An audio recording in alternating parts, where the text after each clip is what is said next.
ध्यान से देखना, जब हम कर रहे थे step 2, closure of settlement of liability, closure of liability account, closure of liability account, तो मैंने आपको बताया था कि सारी लाइबिलिटीज ट्रांसफर होती हैं रियलाइजेशन अकाउंट में। क्या सारी होती हैं? थर्ड पार्टी लाइबिलिटीज, कैपिटल जाता है सेपरेटली, पार्टनर्स लोन जाता है सेपरेटली, जो फ्री रिजर्व्स हैं वो डिस्ट्रीब्यूट हो जाते हैं, जो फ्री रिजर्व्स हैं वो डिस्ट्रीब्यूट हो जाते हैं। तो तब मैंने कहा था कि इस चैप्टर में treatment of workman compensation reserve और आईएफआर थोड़ी सी डिफरेंट है। आज वो दिन आ गया कि वो भी क्लोज करेंगे। वर्कमैन कॉम्पनसेशन रिजर्व एक एक करके बात करेंगे। पहले हम बात कर रहे हैं treatment of workman compensation reserve.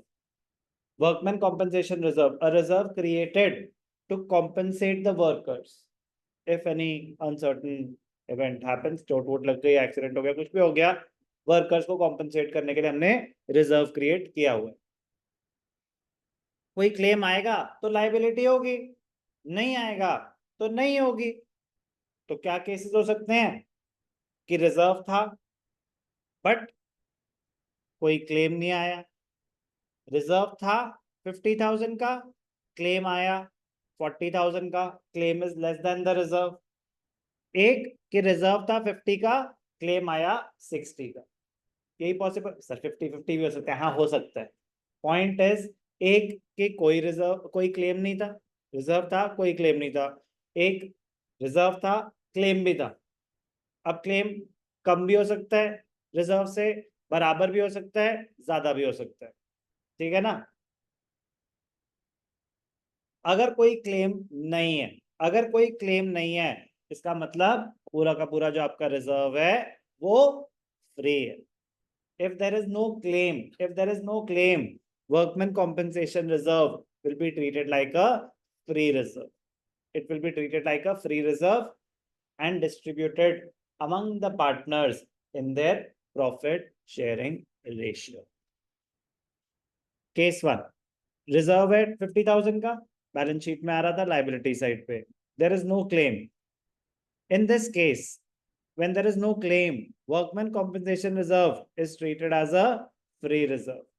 It will be distributed among the partners in their profit sharing ratio. Capital account में क्रेडिट साइड पे workman compensation reserve, realisation account में जाएगा ही, रियलाइजेशन अकाउंट में जाएगा ही नहीं, डायरेक्टली डायरेक्टली पार्टनर्स में डिस्ट्रीब्यूट हो जाएगा। कोई भी डाउट? मुझे लिखने की जरूरत नहीं है केस 1 में it will not be shown in the realisation account. ये इम्प्लाइड है कि जब मैं एंट्री यही पास कर रहा हूँ कि workman compensation reserve to partners capital account, तो मतलब कुछ और, जब रियलाइजेशन डेबिट क्रेडिट ही नहीं हो रहा तो उस अकाउंट में कैसे दिखा सकते हैं? प्लीज अभी यहाँ तक तो इतनी तो अंडरस्टैंडिंग आई गई ना, ठीक है। केस 2, अब ध्यान से देखना, ये इंपॉर्टेंट है क्योंकि केस 1 देख के तो लगेगा ना तो सर नई बात क्या हुई, हम तो रिकॉन्स्टिट्यूशन में भी यही कर रहे थे कि कोई क्लेम नहीं है तो रिजर्व है, फ्री है, बांट दो। हाँ, केस 1 में तो वही करते थे। केस 2, अब ध्यान से देखना, इंपॉर्टेंट है। क्लेम है 40,000 का, 40,000 का क्लेम है। अब क्या वो रिजर्व फ्री है? नहीं है, वो रिजर्व फ्री नहीं है। अभी important point, closure of liability account, step 2 में क्लोजर ऑफ लाइबिलिटी अकाउंट्स। जो लाइबिलिटीज हैं, आप टिश्यू पेपर ले लो बेटा, आपकी आईज रेड हो रही है, ठीक है ना, मतलब बस हाथ में टिश्यू पेपर रखो, हाथ मत लगाओ और ज्यादा वो इरिटेशन होगी।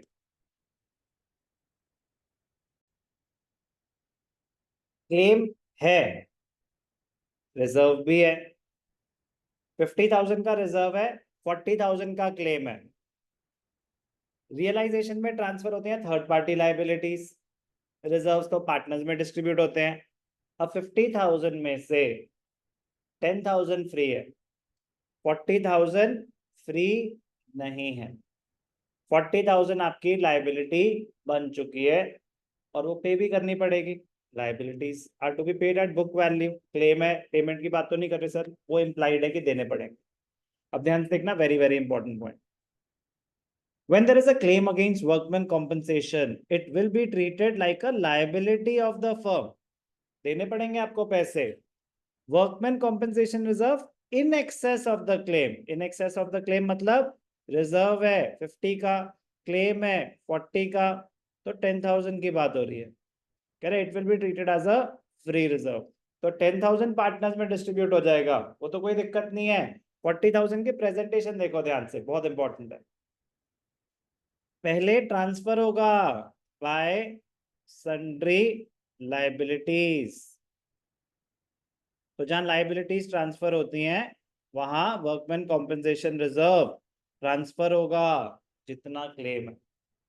वर्कमैन कॉम्पेंसेशन रिजर्व का लेजर अकाउंट है, 40,000 डेबिट होगा to realisation, workman compensation reserve debited to realisation, realisation की तो क्रेडिट साइड पे आ रहा है, but workman compensation reserve debited to realisation 40,000, 10,000 free है, 10,000 फ्री है, 10,000 पार्टनर्स में डिस्ट्रीब्यूट हो जाएगा।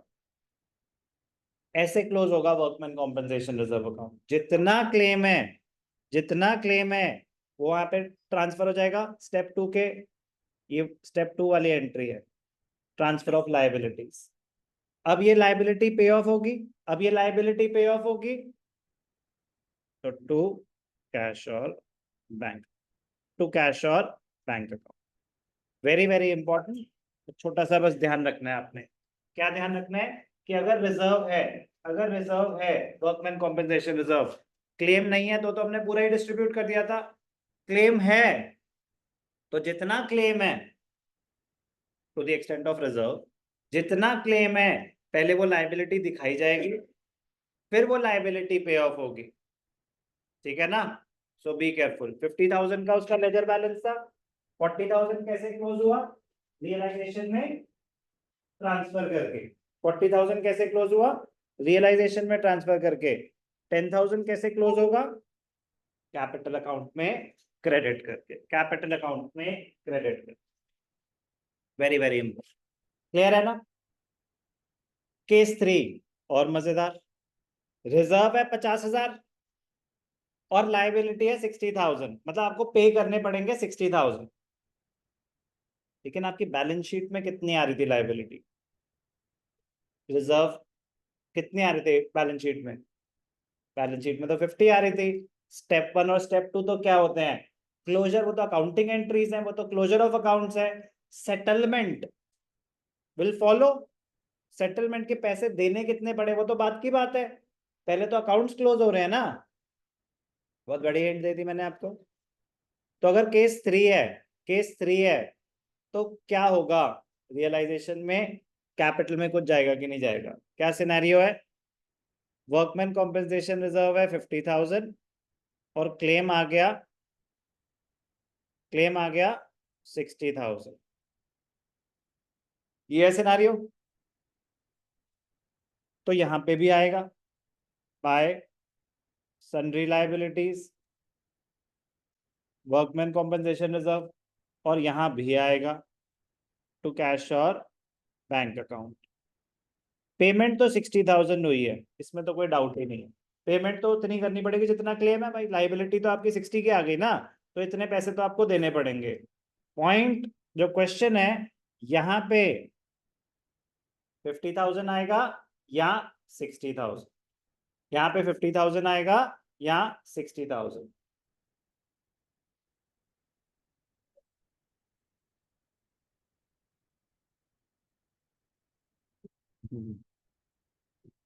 कौन कहता है 60,000,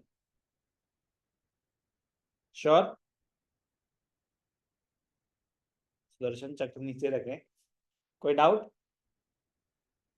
फिर श्योर कैसे हो सकते हैं, नॉट श्योर।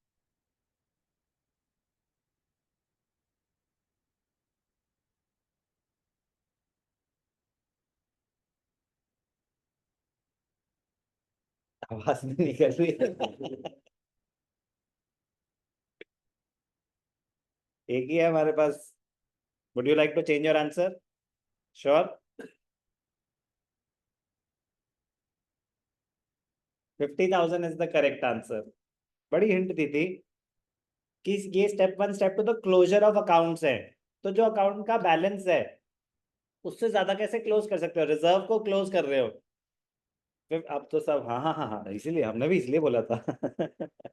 50,000 का रिजर्व है, 50,000 का रिजर्व है, खत्म हो गया अभी, क्योंकि लाइबिलिटी उससे ज्यादा आ गई, तो आपके पास कुछ भी फ्री नहीं है, ये तो गधा गया।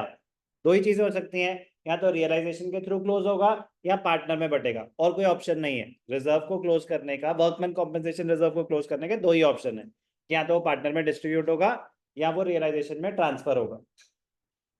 फ्री तो है ही नहीं, और जितना मैक्सिमम है वो खत्म हो जाएगा। तो कितना मैक्सिमम है? 50,000। अब 50,000 के अगेंस्ट आपको 60,000 देने पड़े, इसीलिए वहां पे वो 60,000 पेमेंट 60 की हुई है। मैं यहां अगर 60 करता हूं तो सोचो क्या वायलेट हो गया।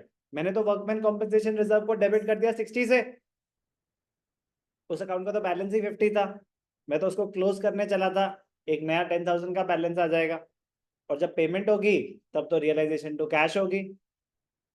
समझ आ गया ना आपको? Be careful. तो यही पॉसिबल केसेस हैं, वो 50-50 वाला भी केस है, तो उसमें पूरा 50 ट्रांसफर हो जाएगा, पूरा 50 पे ऑफ हो जाएगा। Treatment of workman compensation reserve